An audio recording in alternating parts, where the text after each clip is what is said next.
Hi అండి, నమస్తే. Welcome back to Chhaya vlog.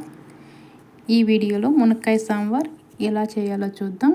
అందరూ చేసుకుంటూ ఉంటారు, కానీ ఇంకొంచెం రుచిగా ఎలా చేయాలో ఈ వీడియోలో చూద్దాం. ఇలా ఒకసారి ట్రై చేసి చూడండి, మీ ఇంట్లో వాళ్ళందరికీ తప్పకుండా నచ్చుతుంది. ఇప్పుడు దీన్ని ఎలా చేయాలో చూద్దాం. ముందుగా ఒక హాఫ్ కప్పు కందిపప్పును తీసుకొని బాగా వాష్ చేసుకోవాలి. ఈ విధంగా వాష్ చేసుకున్న తర్వాత స్టవ్ ఆన్ చేసి కుక్కర్లోకి తీసుకోండి. హాఫ్ కప్పు కందిపప్పుకి అదే కప్పుతో 2.5 కప్ వాటర్ యాడ్ చేసుకోండి. యాడ్ చేసుకొని మూత పెట్టి ఒక 4 విజిల్స్ వచ్చే వరకు పప్పుని ఉడికించుకోవాలి. ఈ పప్పు ఉడికేలోపు చిన్న నిమ్మకాయ సైజ్ అంతా చింతపండుని తీసుకొని నానబెట్టుకుందాం. మరీ ఎక్కువ తీసుకోకూడదు. తర్వాత ఒక మిక్సీ జార్ తీసుకొని అందులోకి కొంచెం కొబ్బరి, అలాగే 2 లవంగాలను యాడ్ చేసుకొని ఈ విధంగా గ్రైండ్ చేసుకోవాలి. తర్వాత ఇందులో ఒక 2 వెల్లుల్లి రెబ్బలు, అలాగే ఒక ఉల్లిపాయలు, సగం ఉల్లిపాయ ముక్కలు, కొంచెం కరివేపాకు యాడ్ చేసి గ్రైండ్ చేసుకొని పక్కన పెట్టుకుందాం. తర్వాత మనం నానబెట్టుకున్న చింతపండులో నుంచి రసం తీసి పెట్టుకుందాం.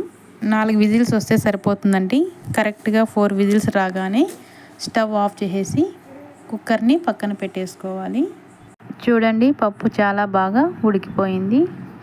ఈ విధంగా ఉడికిన పప్పును వేరొక గిన్నెలోకి ట్రాన్స్ఫర్ చేసుకుందాం. ఇప్పుడు అదే కుక్కర్ని తీసుకొని స్టవ్ ఆన్ చేసి అందులోకి 2 టేబుల్ స్పూన్ ఆయిల్ వేసుకుందాం. ఆయిల్ హీట్ అయ్యాక అందులో 1 టీ స్పూన్ జీలకర్ర ఆవాలను వేసుకుందాం. తర్వాత 2 ఎండుమిరపకాయలు, అలాగే కొద్దిగా కరివేపాకు, సన్నగా కట్ చేసి పెట్టుకున్న ఒక ఉల్లిపాయ ముక్కల్ని యాడ్ చేసుకుందాం. యాడ్ చేసుకొని ఒక 2 నిమిషాల పాటు బాగా ఫ్రై చేసుకుందాం. ఈ ఉల్లిపాయ ముక్కలు కొద్దిగా మగ్గినాక అందులో సన్నగా తరిగి పెట్టుకున్న ఒక టమాటా ముక్కల్ని యాడ్ చేసుకోవాలండి.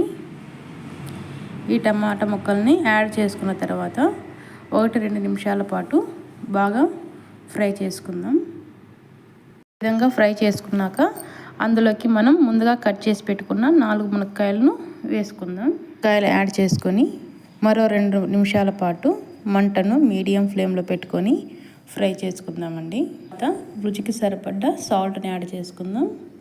అలాగే 1/2 టీ స్పూన్ పసుపు, 1 టీ స్పూన్ ధనియాల పొడి, 1 టేబుల్ స్పూన్ కారం యాడ్ చేసుకుని బాగా కలుపుకుందామండి. అలాగే మనం ముందుగా గ్రైండ్ చేసి పెట్టుకున్న కొబ్బరి పౌడర్ని, అలాగే వెల్లుల్లి పేస్ట్ యాడ్ చేసుకుందామండి.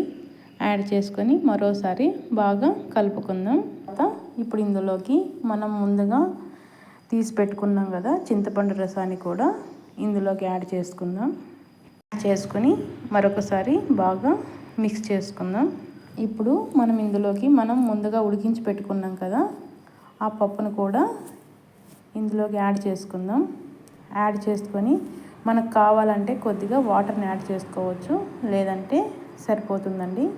ఇప్పుడు మూత పెట్టేసుకొని ఒక విజిల్ వచ్చే వరకు ఉడకనివ్వండి. అంతేనండి, మునక్కాయ సాంబార్ రెడీ. చూడండి ఎంత బాగుందో. ఒక సర్వింగ్ బౌల్లోకి సర్వ్ చేసుకుందాం. అంతేనండి, ఈ మునక్కాయ సాంబార్ రెడీ అయిపోయింది. ఈ మునక్కాయ సాంబార్ చాలా టేస్టీగా ఉంటుంది. ఒకసారి మీరు ట్రై చేసి ఎలా ఉందో కామెంట్ రూపంలో తెలియచేయండి. నా వీడియో మీకు నచ్చినట్లయితే లైక్ చేయండి, షేర్ చేయండి, నా ఛానల్ని సబ్స్క్రైబ్ చేయండి.